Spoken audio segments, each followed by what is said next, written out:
Hey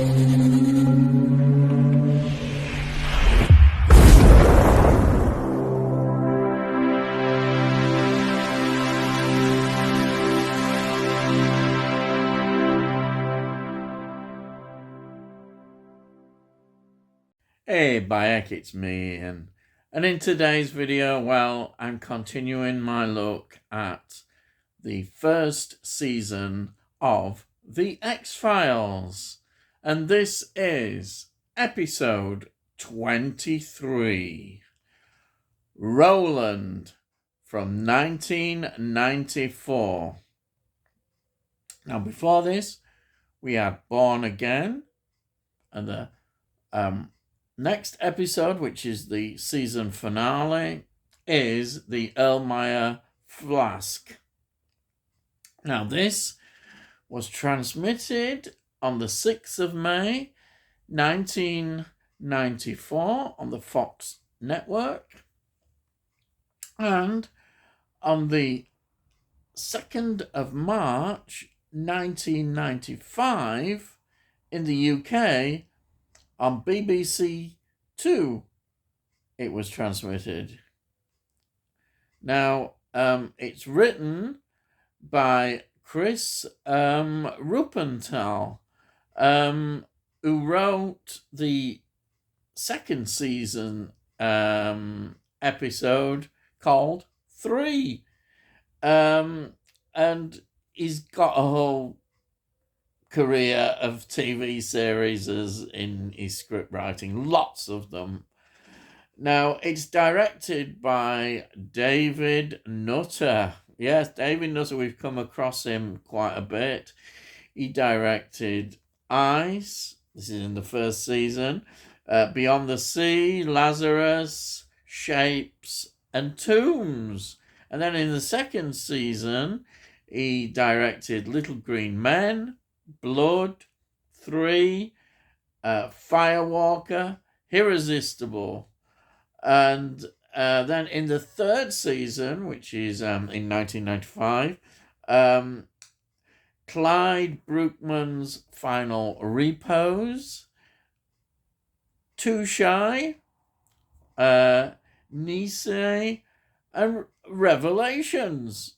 Those were the X-File episodes that he directed, so quite an interesting selection there. Again, his career as a TV director is very much, it's just loads and loads, all these sort of major series. He's just there doing the work. Yes.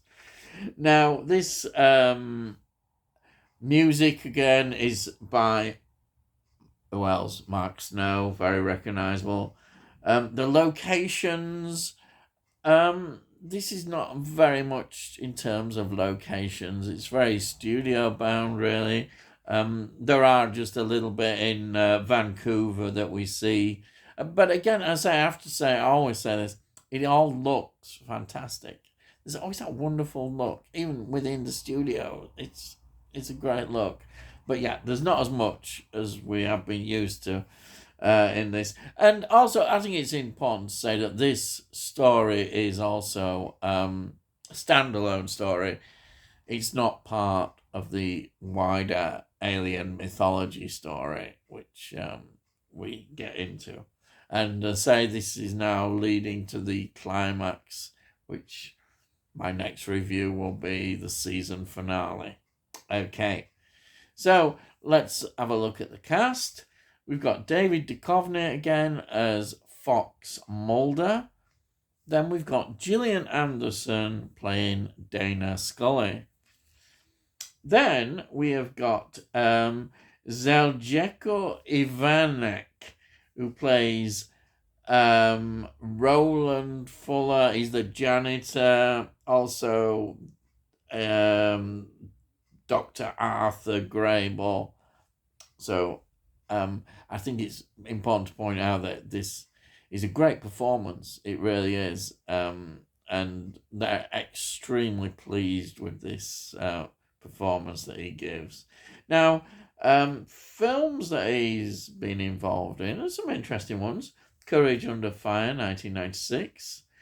Donnie Brasco, 1997. Hannibal, oh yeah, Hannibal, 2001. Black Hawk Down, 2001. That's a very good film as well. And then there's The Bourne Legacy. We come across that a lot from 2012. Argo, oh yeah, Argo, wonderful film. He was in that. He was in X-Men Apocalypse, 2016. And he was in a Ridley Scott film, which doesn't really get talked about that much, really. I think maybe the pandemic had an effect. It's called The Last Duel from 2021, and it doesn't get mentioned at all. You think, oh, Ridley Scott, The Last Duel? Yeah. Anyhow, he's in that one. And again, it's a marvelous career of TV series and TV shows and TV films. It's such a lot. It's just a great. I can see why he's well in demand with his performance. Then we've got Nicole Mercurio, who plays Mrs. Stodie. She was in Alligator, yes, 1980. We've reviewed that very recently. Oh, it's a great creature feature. Absolutely love Alligator. She was in Flashdance, 1982, and she was in the brilliant, I always say it, Mask, 1985. Shares in that, and it's such a great emotional film. Absolutely love it. Also, she was in While You Were Sleeping, 1995. I think that's their major sort of films. Again, she is really a television series actress, numerous series and films. Then we've got Matthew Walker, who plays Dr. Ronald Cervenol. The most notable films that he's in are Little Women, which was a big hit. That was 1994. And, yes, Night at the Museum, 2006. Oh, that's a wonderful film.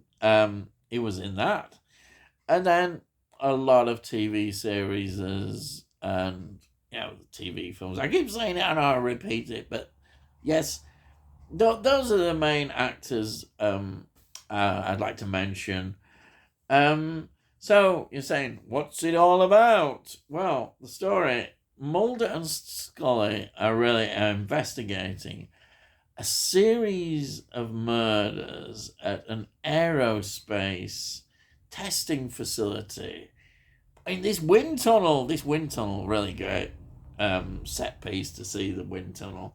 And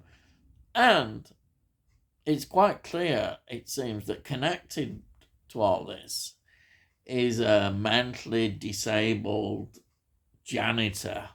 Oh, yes. And they think he may be responsible for these deaths.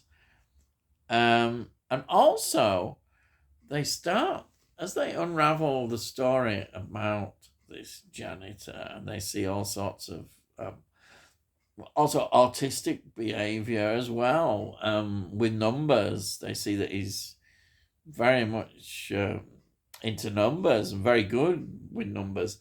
But they then start to believe that he's controlled by one of the faculty's former researchers who's no longer with her.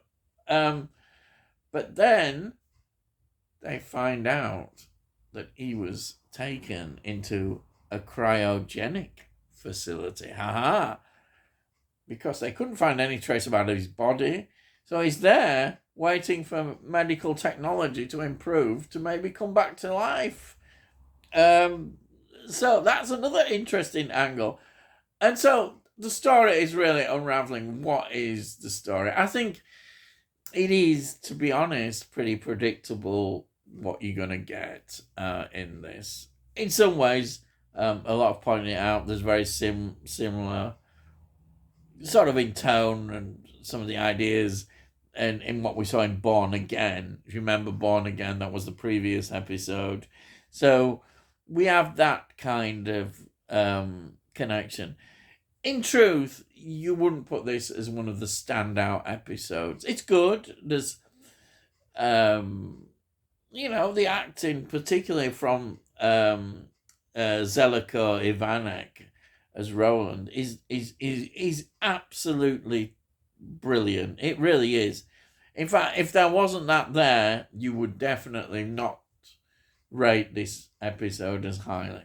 But I think overall, because in the context of how good the majority of these episodes have been, there have been a few that maybe not quite so good.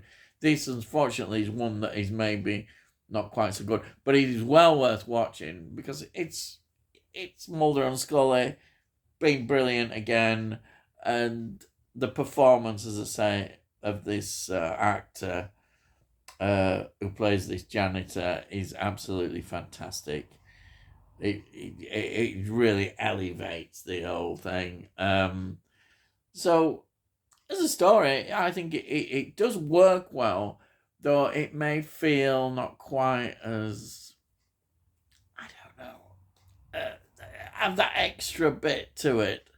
It's like the script is not outstanding enough, really. It's got the good ideas there, but maybe it doesn't quite deliver what it should, especially as we say, you think, oh yeah, it's a similar kind of idea we've had before. Twins as well. The idea that the bond between twins who are separated is still there, whatever form of separation. That's an idea we've seen before, but it's here again, and there's nothing wrong with that at all. It's the X-Files, and I'm still loving it. And we've only got one more episode left of this first season, so I can't wait to see the climax. I do remember it as well. It is quite a climax, for various reasons, which we'll go into. Yes. So, I think that's it, really. And before I go, I'll just, as I normally do, here it is. The box set, the small box set within the big box sets, as I always say. There it is. Look at that. Fantastic. Really love this. And that's it. So, if you're new to the channel, please subscribe, and we'll let you know when I put out these videos. And also, if you're interested in more of these reviews, look in the X-Files playlist. You'll see all the reviews I've done of this X-Files first season, but I do so much more. I do lots of films and TV show reviews, and I'm into a lot of nostalgia.